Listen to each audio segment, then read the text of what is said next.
This is the Overdue Homework Podcast.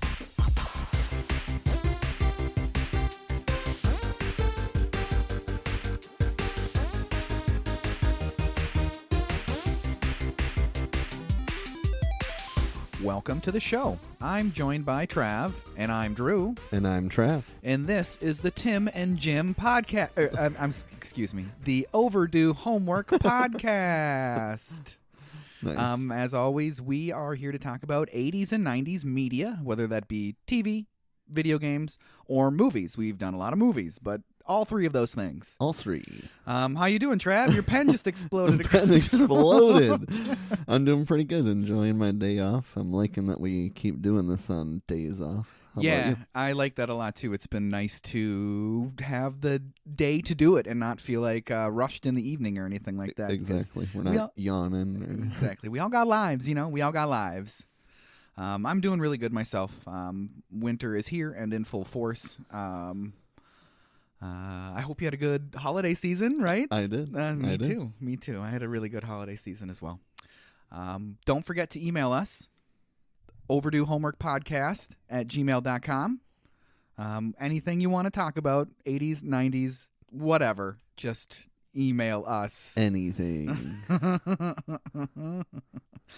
I'm going to do a little bit of a change of pace in this episode, and I think we're going to talk about some things that happened in 1993. So these are some things. Here we go. Bill Clinton was sworn into president in 1993 after he won the election in 1992.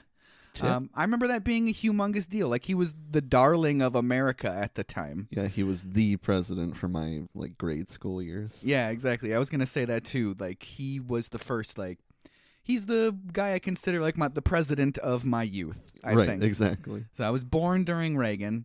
We had Bush for 1 year, Herbert Walker Bush, right? That's Bush Sr. Yep. And then it was Clinton in my Clinton. formative years growing up with Clinton playing the saxophone on late night television. And then, of course, all the jokes that people still tell today.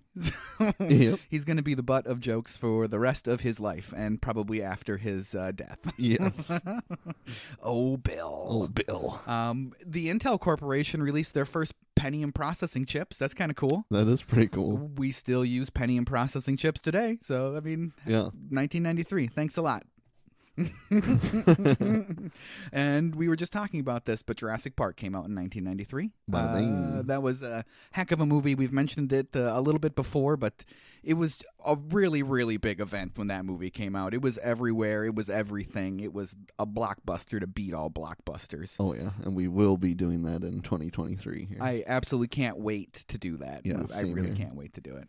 I know you're a big fan. Mighty Morphin Power Rangers premiered for the first time with their first entry on Fox Kids. Yeah, and that's crazy, too, with the passing of Jason David Frank. Yeah, topical. That's why I added it. Fox Kids probably deserves its own episode. Just a Fox Kids block. Definitely. I would love to do a Fox Kids block. That would be sweet, actually. Fox Kids in the afternoon after school, man. Fox Kids. Fox Kids. Were you a Bill Nye the Science Guy fan? Never watched it. Really? Never watched it at Nope. all? We used to watch it actually in class in 6th grade, which is really cool. But I loved Bill Nye big time on PBS. Nice. They would do those parody songs at the end, they parodied Blind Melon's No Rain, but it was all science stuff instead, Nice. I'm pretty sure they parodied Smells Like Teen Spirit also, all science stuff once again. Cool. Rocko's Modern Life made its debut in 1993. There we go. I can't wait to get back to some Rocko here at some point. Big fan of Rocko's Modern Life. Gotta love Rocko. Oh, yeah.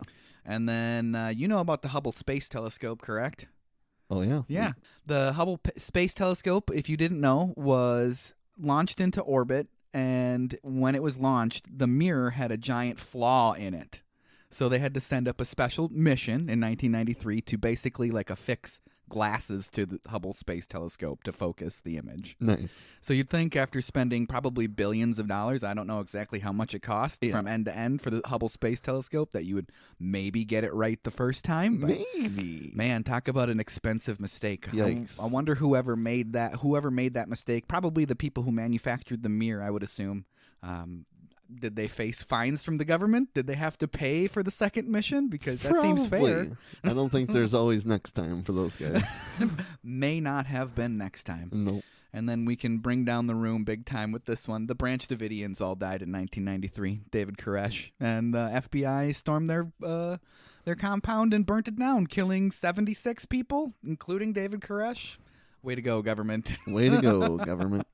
There's really interesting documentaries and such on the Branch Davidians. And I remember the made-for-TV movies that were about them and stuff. I've had a lot of thoughts recently about made-for-TV movies and how I almost pine for them and miss them, and how like I'll see these news stories on Reddit or just anywhere else on the internet, and I'll think, in like 1989, that would have been a made-for-TV movie. Yeah, Like, where are these made-for-TV movies on real crime? I want them back. Yeah. That's what I want back. They don't seem to exist. No, not on network television, at least anymore.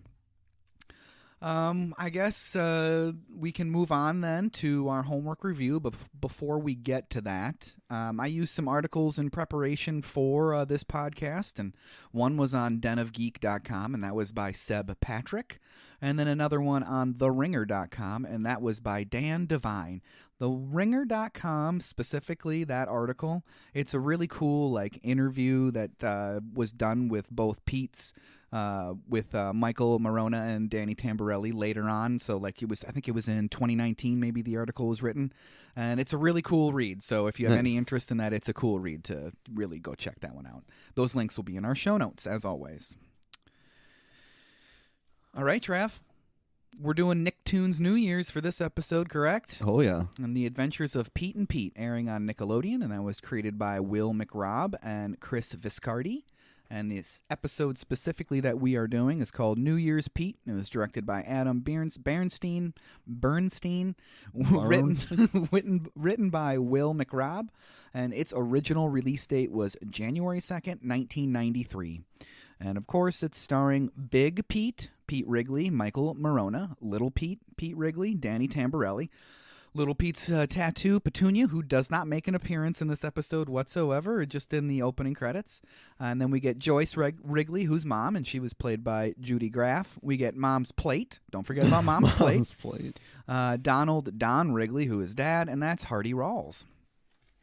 Pretty cool cast, very memorable 90s character actors all around this show. We also have Ellen Josephine Hickel, who was played by Allison Fanelli, and then Artie, the strongest man in the world, played by Toby Huss. Artie is a big feature in this episode, which I was really happy about. Yeah, Artie's great. Artie's the best. Any Artie heavy episode is great. And I know we've had a lot of things work out pretty nicely for this show, but its original release date was January 2nd, and that's when this episode is dropping. Yeah, that is... The coincidences are real. But I guess before we really get started here, The Adventures of Pete and Pete began on Nickelodeon in 1989. It consisted of minute-long shorts that aired as interstitials, which is just bumpers from episodes ending before a commercial, and then you go back to the other episode. Sometimes it'd be bookended between the commercials or something like that, but they were just a minute long, and that's how I really remember Pete and Pete, those little tiny clips that used to be on Nickelodeon, and how I always wanted to try to piece the story together, and what's the order these are supposed to be in, and how am I supposed to, which you'd have no way of figuring out at the time. Yeah. You had no way of trying to go back and watch them again. You just had to try to catch them and hopefully try to piece together in your mind how these are actually supposed to go together. They weren't really supposed to fit together in any way, in any actual way, but that's what I always did as a kid, trying to figure that out, I guess. Eventually, they made 5 half-an-hour specials, and because of the popularity of these episodes, they ended up making the regular half-an-hour series that ran for 3 seasons, so 93 to 96, and the show was largely filmed in Leona, I guess. Leona, New Jersey. And then this episode, New Year's Pete, was one of those original half-an-hour specials before season 1 was actually made. But I guess those episodes, those half-an-hour specials, are considered as part of season 1. Sure. So let's break it down. The show opens with New Year's at 11:31 p.m. Happy New Year's, young fella. Toot my leg, Grandpa. Starting off strong. The disses in this episode. They're the absolute best. Little Pete doesn't seem to be very fond of New Year's. Nah. What's so happy about it? New Year's Eve is a joke. I mean, to be fair, for a kid, it kind of is a joke. It is it really is. I can't believe that he's actually able to stay up that late, honestly. Yeah, that's true.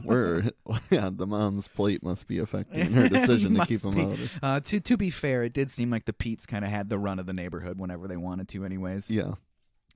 Last year, little Pete made his first New Year's resolution because the grown-ups make such a big stink about it. Mm-hmm. Dad was going to lose 20 pounds, and Mom's going to improve her grip strength. Yeah, okay. Okay, Mom. And then Frank, the crossing guard, is going to quit smoking. This is my last one. This is my last one. Smoking on Nickelodeon. Yikes. Smoking on Nickelodeon. For a very large chunk of this episode. Yes, I was so surprised by that. I was like, really? Like, we've talked about how regular it was in movies, but you would not expect to see it on a Nickelodeon show. No. With a child. With a child in frame. Well, with multiple children, yes. But yeah. Yes, I was so surprised by that. Especially, I know this is the end of the episode, but especially the weird question at the end: you gonna quit or smoke more? Right. A kid saying that? Okay. But luckily, little Pete has bigger plans. If you're going to change something, I say change something that matters, like the world. The world. Pete doesn't know how he's going to do it, but he knows that he needs that Riley Retrofire jetpack is key. It is key. Obviously. But instead, Pete is a pathetic blowhole pedaling his guts out on a Stingray bike. I love, like, the pseudo swears that are used in this show are just the best. Like, oh yeah, they're so good in representing actual swears. Like, you think, dang, like what? Like, can you say that? But yeah, you can say that. You can say blowhole on Nickelodeon. Yep. And it's classic because kids do find a way around that. Yes, absolutely. Pete wanted to change the world, but all he's done this year is change his underpants. Is he PO'd? You decide. You decide. Then he just chucks that bike. Yeah. See you later, bike. Which I hope he's changed more than just his underpants, but I get the frustration for sure. Definitely. And then we get right into this great opening theme. Man, what do you think of that opening theme? That's what I remember a lot about the show, which is always kind of normal. But yeah, when you go through and then use Mom's plate, I just think, man, I've seen that probably 100 times. I remember that more than any episode specifically. Yeah, then Petunia, like I said to you, I totally forgot about Petunia. For some reason, that the dog and the sprinkler, like, it always sticks out in my mind for some reason. That specific part of that opening, but just that the sound of that opening, the jingle jangly guitars, it's so evocative of the time of it is. What 1993, that whole Seattle scene of grunge music and stuff. It evokes the way the music made you feel, really, at that time. I absolutely, positively love it, that's for sure. That's for sure. The band in the show is called Polaris, but it's actually former Miracle Legion frontman Mark Mulcahy. I don't know anything about them whatsoever, but he seems like, from the stuff I read, he seems like he was kind of a big deal. Nice. So, I really don't know anything else about the man. Look it up. Look it up. But we're back with Pete reminiscing on his year and how he spent it trying to make the money to buy the jetpack. So I guess that's really the crux of the episode. This is what we're going to be exploring the whole time for the most part, is how he's trying to, what his scam is, what his scheme is to make that money. Yeah, I couldn't help but think, isn't this a perfect transition episode from Kevin McAllister to Little Pete being the main subject of this episode? Some similarities. I think so. Yeah, that's a really good point. I hadn't really thought of it that way, and now that you're bringing it to my attention, that makes a whole heck of a lot of sense. And plus the transition character of Big Pete. So that's really cool. That is really cool. I like that. I like it a lot. I like it a lot. Everybody keeps asking me how I was going to change the world with just a jetpack, and I always said the same thing. First of all, it's not just a jetpack. It's a Riley Retro Fire jetpack with submersible fuel pods. Then I'd say, shut up. Shut up. That is like real legit laughter every time I watch that on this episode. Same here. Shut up. Shut up. Maybe Pete would fix the ozone hole. Maybe Pete would help bring about world peace. All he knew is that he needed $458.98, which coincidentally is $946.59 in 2022. Whew. Did you have $1,000 as a 10-year-old? I had no way, dream, or aspiration to get $1,000 into my hands when I was a kid. No. That was like the more money than I'd ever seen in my life. Yeah, sell candy bars to maybe make $50. Yeah, right. Pete did know how he was going to make that money, though. Door-to-door landmine sweeping. What an idea. What an idea. That just really speaks on how this show is quite possibly the weirdest thing to have ever aired on Nickelodeon. Yeah, it is. Just around every turn, it just gets weirder and weirder and weirder. There's so many normal aspects of this episode, and then this is just so over the top with the landmines, but it's hilarious. But it's a great bit. Yeah. The free inspection. Free inspection. Yeah. It's easy to convince people when you booby trap the yard. Yep. Boom. Oh, you take checks? Exactly. I would say no. I wouldn't assume he has a checking account, but go ahead. We'll say yes. It is the only time we do get to see Ellen and Big Pete in the whole episode, which is unfortunate. It would have been kind of cool if the episode would have been maybe a little bit more representative of the whole cast, but that's what it is. It's only 24 minutes long, so it's not a movie by any means. Plus, that's Debbie Harry, whose dog gets blown up. Debbie Harry was the lead singer of Blondie. Oh, wow. Yeah. Pete and Pete is a little bit famous for the cameos that they've had on their show, and there's a gigantic list of all these cameos, but just for a couple of them here. Drew Carey's been on the show. Nice. Ellen Cleghorn from SNL's been on the show. J.K. Simmons, Jonas Jameson, nice. Spider-Man, and many other movies, and those Farmers commercials, right? Isn't that what they are? Yep.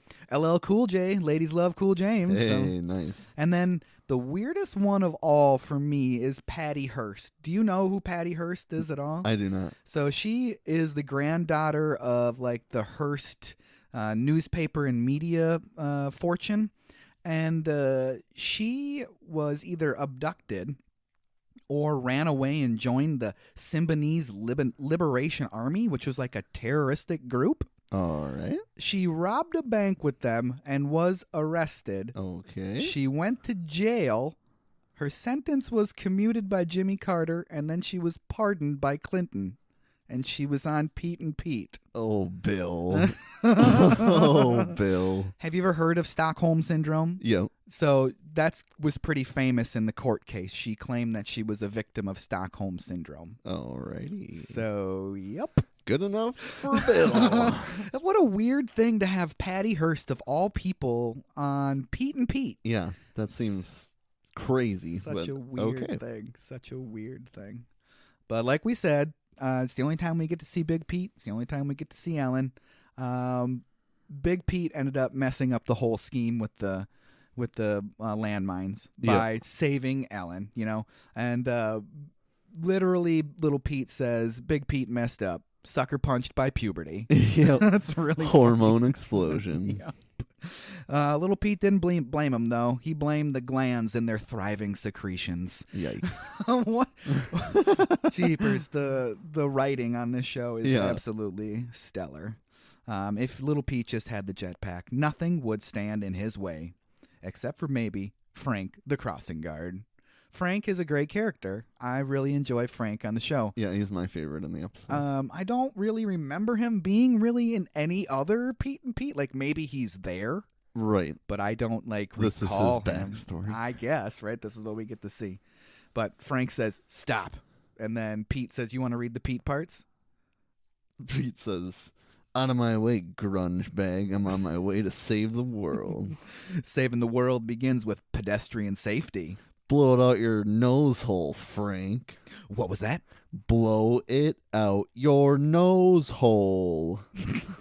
Scrape me sideways, pipsqueak. Not bad. I really liked that back and forth. Oh, man. Just says it right to his face. Yes. I didn't expect him to say that, but okay. Now I'm remembering how little Pete is. Oh, boy. That's the best. I love their interactions. You can almost see them being similar people in a way or two, maybe. Right. But next, it's 11:43, so it's approaching midnight, thankfully for Pete. Well, not thankfully for Pete. He's still got to figure out how he's going to do his New Year's resolution from last year. Yep. What a way to start the year. Little Pete lost his best friend to a girl, but he still has Artie, the strongest man in the world. With Artie and Little Pete's newspaper route, Little Pete would have the jetpack money in no time. In fact, he'd have it in time to kick Evil's hairy butt by the 4th of July. Nice. And then we get that awesome bit with Artie chucking that paper. That's amazing. Hilarious. Yeah. I love that it lasted over a commercial break, right? Because he was spinning his arm and then it faded out and then he's still spinning his arm. Look at the work, son. But he ends up knocking down Butkins and he gives it gives Little Pete an idea. Hey, Artie, you ever done any bowling?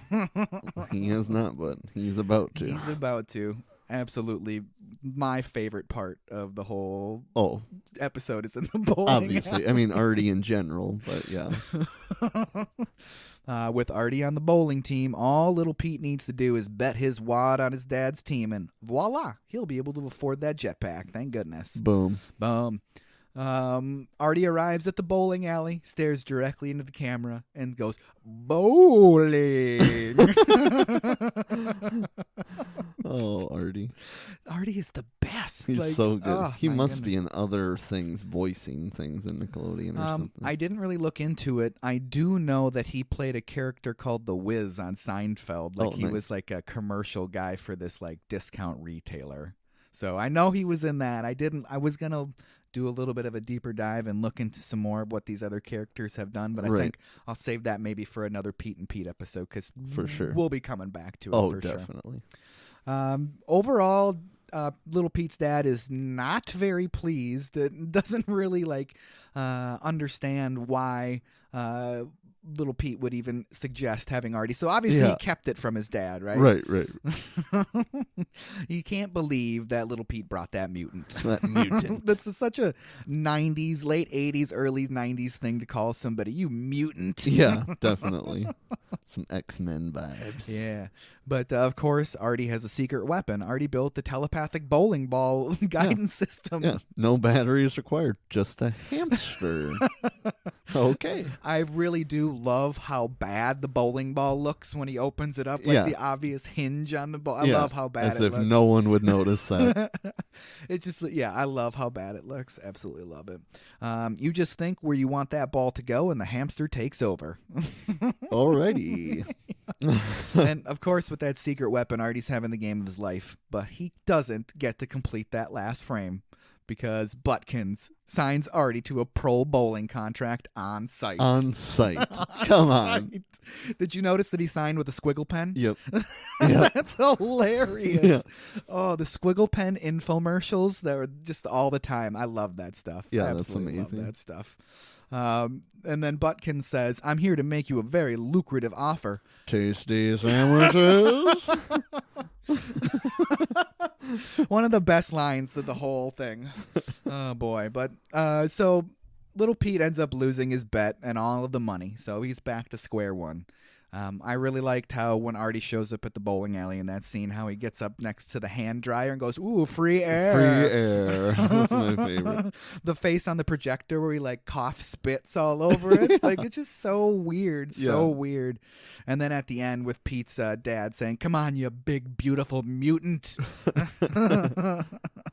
And then you get that quick little bit with Artie on TV because he's a professional bowler now and he can't figure out where the smell's coming from. Yeah. I love that a lot. And then they show that he lives in a porta-john on a construction site. And he's got the two different shampoos. You know, one's the Seltz Blue, one's the Head and Shoulders. And Little Pete says that to his dad before. Where's he from? Porta-John. Lives in a And then Porta-John. sure enough, you see he is. It's tingling. It's tingling. Boy, but after that debacle, we are back with Frank, the crossing guard. It's a great bit, again, with Pete, that he has to obey the stop sign, that he, like, physically can't get around the stop sign. I love that. So they end up in a standoff, and they're kind of trading insults. I couldn't think of a better way to describe it. It's not really trading insults. It's just really a couple of lines. But do you take showers with that sash on? What's it to you, kid? So, yeah, he does, I guess. Well, if he never leaves his post, I guess he never takes a shower. I guess. 24 hours a day. And then little Pete obviously threatens Frank's life. There's 22 ways to kill a man. Nope. 23. That ice cream scoop. So with that ice cream scoop, it's like the self-clearing ice cream scoop. What is the actual deadly part of the ice cream scoop? Is it the little self-clearing part? Or is it like just the scooping action that you get for Nobody it? truly knows, and that's the only time you see little Pete terrified in the episode. So at least he knows. He knows. It's not good, whatever it is. But by morning, little Pete realizes he has met his match. Don't you ever go home? No. Do you want to know why? If you let me cross. Yeah. So he tricked him. Obviously, I don't know why he fell for that. I don't either, after that huge standoff that you gave up that easily. Yeah, so little Pete crosses and calls him a sucker, and that happens to be the last straw for Frank. He's just a lonely guy. Poor guy. Yep, and he's just trying to do his job. Can you blame him? Yep. Including smoking on a kid's show. Including smoking on a kid's show. Which it's still just, it's saying that just blows me away. Yeah. And like I don't even remember a whole heck of a lot of smoking on network television. I'm sure it was there, but I don't remember it. Yeah, it really wasn't on that many things. Almost everything I remember from Friends, King and Queens, it's always portrayed as a problem. Yes. It's not a normal thing for any character. It's either they had a crutch and they're back on it, but they need to be done again. Yeah. So yeah, this is, I mean, he is wanting to give it up, so he's admitting it's a crutch, but the demographic for this show doesn't really make sense. That must be how they got away with it. The fact that he's always saying he wants to quit. It's gotta be. That must be the only way. Portrayed somewhat, at least, as a bad thing. But moving on, I guess, because I just can't stop talking about it. I can't stop talking about that. Yeah, seriously. It's just the weirdest thing ever to me. Frank opens up why he never leaves the crosswalk. It was all Mr. Boots' fault. He was high on catnip. Poor Mr. Boots. Mr. Boots. My dad's cat name is Boots, so that's hilarious. Mr. Boots. Mr. Boots may be considered a troubled teen. Troubled teen. It's a stretch. It's a stretch. But Frank looked away to light a cigarette, and Mr. Boots had a run-in with a Ford Imperial. Roadkill pizza? No, it was close though. I mean, not that I want to hear a cat die, but that was almost not satisfying. It's like you're this like saddened and troubled over this, and it was just a close call. It was just a close call. But ever since then, Frank has been dedicated to his post. That means no celebrations, means no holidays for Frank. He just can't take any chances. Can't take any chances. Yeah. No New Year's Eve for me there, Petey. Petey. Frank, you need some help out here. Well, yes, because then Frank swears in Little Pete as crossing guard, and Frank takes a nap on the ground. Yeah, which has got to be the most satisfying nap ever. His life. 11 years. Of his life. But always the schemer, Little Pete takes this opportunity to charge the people crossing the street. $20. That's extortion. I won't pay it. Too bad you can't cross the sign physically, like you just said before. Right. He physically can't do it, so he ends up paying for it anyways. But Pete's scheme is revealed when he gets greedy and chases down the line hopper. You going somewhere, crankbait. Another one of those really good near swears in the show. Yep. Near swear, it's really good. But because Pete left his post, Frank says, "You let me down, kid. You abandoned your post. You're fired." Doesn't care. No, but thankfully, Little Pete, I guess not thankfully, I guess Little Pete doesn't care, though. He got his money. Now it's time to get his jetpack. Yeah. in 4 to 6 weeks. In 4 to 6 weeks. The world will never be the same. And I love how he killed time by learning German because he's going to some conference in Germany. Like, this is such the weirdest thing. I love just that. those random things. I don't even know if that was probably actual German. I hope it was actual German, but it translated to "bite my scab, blowhole." Like, what a great thing. And it was on a record. Like, that phrase is on a record. So did he send away for like near curses in German and Jew or something like and that? His parents approved that idea. Sure. But finally on December 19th it came. He just knocks over that mailman, just destroys Yep. his Full on spears him. Oh, it's the best. History is in his hands. Imagine what Abe Lincoln could have done with a jetpack. I love that. And it's a leaf blower. And it's a leaf blower. And with apparently no return policy. I just kind of wondered, my first reaction was it always a leaf blower? And this is just a scam to sell leaf blowers to children? Right. But I really paid attention one of them times to make sure there was nothing like in the picture or coupon that said blower at the end of it, and he wasn't paying attention. So I don't know. That was a good call to go back and take a look at that, because you think in the small print it would have said something like actually leaf blower. Yeah, like actually leaf blower. Like feel like you're using a jetpack. Actually a leaf blower. Actually a leaf blower. $496.95. Yeah, that was almost exactly right, I think. That's when Pete knew the truth, though. New Year's resolutions are a joke. A joke. Little Pete tried, and all that happened was that he lost his brother, his superhero, and his dream. And just like that, Little Pete's bike rolling down the street is like his life. It's been bumpy and an out-of-control ride to nowhere. That's some deep and heavy stuff for a kid. Some deep and heavy stuff. Poor kid. Seriously. Like, sadness. At this point, who would even want to celebrate New Year's? I bet Frank would. I bet he would, wouldn't he? Maybe Little Pete can't make the world better for all mankind, but he can make a difference with Frank. No, it's getting really wholesome now. It's getting really wholesome. Really wholesome. Absolutely love that stuff. And he just, that all that time we get the party where they're counting down to New Year's, and Pete's bike that's been rolling down the hill this whole episode. Yep. 29 minutes. All 29 minutes of it. They're counting down to actual New Year's, and as it gets to 0, the bike ends up with Frank, and he says stop, and then Little Pete's there, and he says, I'm sorry, Happy New Year. And it just gets even more heartwarming. Yep.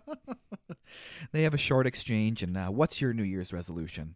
Smoking. You gonna quit, or are you gonna smoke more? This is my last one, I swear. What about you? Still planning on saving the human race? Yeah, why not? I've got a whole year. I'll think of something. Yeah, why not just reuse the same one as last year? Why not? With extra wholesomeness and tons of heart, Pete and Frank spend the start of the new year together.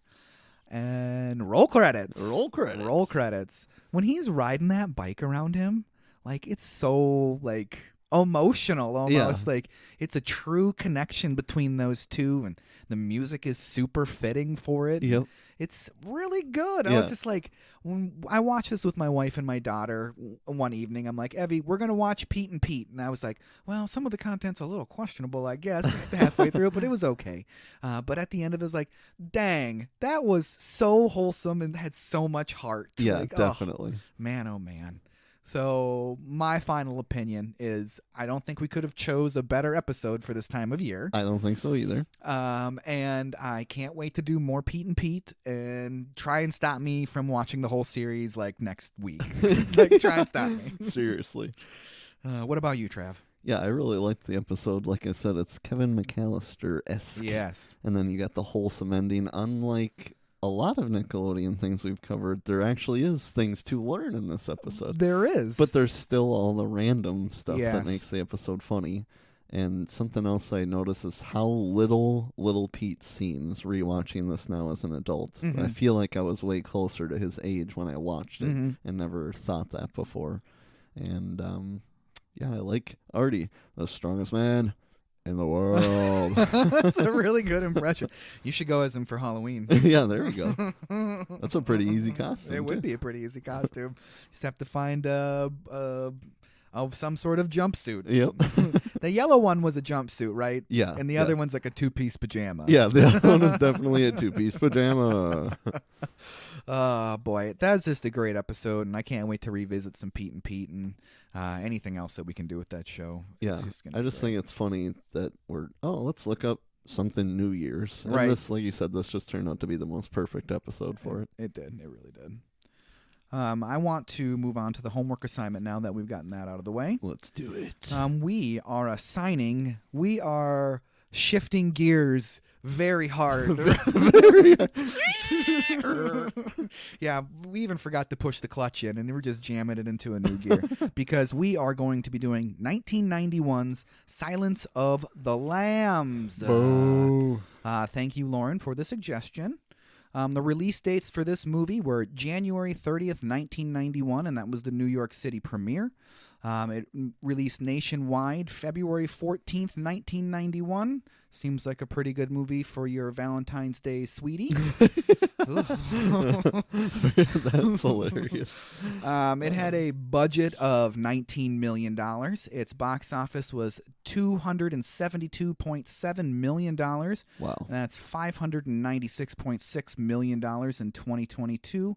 Thank you, usinflationcalculator.com. Huge. Distributed by Orion Pictures. Now, I'm going to take a second to talk about Orion Pictures. That production company sticks out in your mind, correct? It does not. It does not? No. There's so many Orion movies from the 90s, like that star background, and then you'd see like the 3 stars, and they'd like swirl around, and it's like Orion. And anytime that Orion like production company came up, I was like, this movie's gonna be awesome. Orion was like the epitome of what I wanted to watch. I'm sure if I saw that, I would recognize it. Oh, you would 100% recognize the second it. movie here I've seen. So Amadeus, Orion Pictures produced in 1984. Platoon in 1986. Charlie Sheen. Maybe someday we'll get to that, but that's a super heavy movie. Hoosiers, also in 86, which is widely considered to be one of the best sports films ever made. Throw Mama from the Train in 1987, and that's Billy Crystal and Danny DeVito. Oh, yeah. We should definitely do that at some point because that's something I need to see. Yes, it is something you definitely need to see. And then Dances with Wolves in 1990. I kind of have a very loose tie to Dances with Wolves. Nice. So a 6th grade teacher of mine named Arn Kind is a big-time like historical revivalist, recreationist and stuff. Mm-hmm. And in the opening credits, there's a scene where they're going across a Civil War battlefield, and he's in the middle of that scene, like doing something with his gun or something like that. But I just remember Okay, so short explanation here. In our school district, when I was a kid, we went K through 5 in an elementary school. Everybody went to a specific school for 6th grade, and then everybody went to high school for 7th through 12th grade. Okay. So 1 year at the 6th grade school, Franklin, when I got there, they're like, Mr. Kind is a movie star. And it was the biggest thing ever. So it's just an interesting thing. Like, that's what I always think of when I think of Dances with Wolves. Nice. It is a good movie if you've never seen it. I do recommend it. It's probably one of the best Kevin Costner films that you could watch. Nice. Orion's highest grossing films were 1, Dances with Wolves, and 2, Silence of the Lambs. There we go. And Dances with Wolves made $424.2 million. So big deal movie in 1990. Silence of the Lambs was directed by Jonathan Demme, screenplay by Ted Talley. What a great name. My name's Ted Talley. Ted Talley. Based on Silence of the Lambs by Thomas Harris. It was produced by Kenneth Edward Saxon, and Ron Bozeman. Starring Jodie Foster as Clarice Starling. Jodie Foster's breakout movie role was in 1976's Taxi Driver. Have you ever seen that movie? Nope. So it's Robert De Niro's in that movie. He's literally a taxi driver. He discovers that a child prostitute is being held captive, so he goes on a vigilante mission to save her, and that child prostitute was a young Jodie Foster. Oh, okay. So it's a very, very, very good movie. It's a very, very rated R movie. It's a very heavy, very scary. It's a very good movie. She was also in Maverick in 1994, which is that cool like cowboy poker movie with Mel Gibson. That's a fun movie. Maybe we'll have to do that one sometimes. Besides, Mel Gibson is a little problematic nowadays, I guess. Separate the man from the work, from the art. Yep. Mel Gibson. I wonder if I can do that. Plus many, many more movies that, frankly, I haven't seen. And then also the star of the movie, the whole, I don't know, the best actor in a lot of movies ever. Yeah. Anthony Hopkins as Dr. Hannibal Lecter. He was in 1980's The Elephant Man, 1992's Bram Stoker's Dracula, 1995's Nixon, that Nixon box on the VHS, like I just remember Anthony Hopkins as Nixon in the video store. Yeah. Like I'd walk past him. There's Nixon. Hey, Nixon. So Anthony Hopkins, if you ever find a movie with Anthony Hopkins in it, it's usually going to be A+. Yes. We get Scott Glenn as Jack Crawford, and he was in 1983's The Right Stuff, which is a cool movie about the beginnings of the space program and the moon missions. And he was in 1990's The Hunt for Red October. Ted Levine plays Jamie Buffalo Bill Grumb. What a terrible Grum, I'm assuming. I just like to do the B anyways. What a terrible last name. He was in 1995's Heat, which is an awesome heist movie. I don't know if you've ever seen that one. It's a great heist movie. It's one of those double VHS movies that you've got to set aside 6 hours of your day for. Oh, my. It's not 6 hours long, but they always feel like they take that long because you're always taking breaks, time for lunch, all that type of stuff. Yep. Chris Isaac, he was the SWAT commander, and he was in 1992's Twin Peaks Fire Walk With Me, which is an absolutely stunning David Lynch movie. A lot of people don't like it, but I'm a big Twin Peaks guy, so I love it. Love it. He is the Wicked Games dude. So Wicked Game dude, you know that music video, right? Where he's like sing, "Oh, I wanna fall in love." You know that song, right? You know. I don't know that song. You would recognize the music video. I'll put the music video in the show notes. I'll put the link to it because if you can find the Beavis and Butthead watching Wicked Game, because it's hilarious. Nice. It's hilarious. That was a very sexy music video. Very sexy music video for 10-year-old Drew on MTV. Charles Napier, who we have dealt with before, is Lieutenant Bill Boyle, and we talked about him a little bit in not the Cable Guy episode, but it would have been the next episode after Cable Guy. Yep. So he was in Cable Guy as the cop, and he's also in 1997's Austin Powers International Man of Mystery. We should do that movie sometime. Yeah, we should. Love me some Austin Powers. Well, I'm super excited to shift some gears and do something crazy and scary. Yep, way scary. Yeah, it's going to be really, really cool. Do you have anything else, Trav, you want to talk about with Silence of the Lambs? I don't think so. All right, let's hit those emails, please. Let's do the emails. So, first email today comes from Larry's Canary. Says, I loved your Christmas episode and hearing your favorite Christmas gifts from when you were a kid. Do you have any favorite memories of a New Year's when you were younger? Now, like we said, New Year's wasn't usually too big of a deal when you were a kid. No, it wasn't. I do remember... It wasn't every year, but I'm pretty sure my parents hosted the New Year's party a couple of times while growing up and having to go to bed. I do remember having to go to bed during New Year's while there was people in the house and stuff like that. But really, my strongest New Year's memory, I think, from that time era, I'm going to go right at the end, was the whole Y2K thing.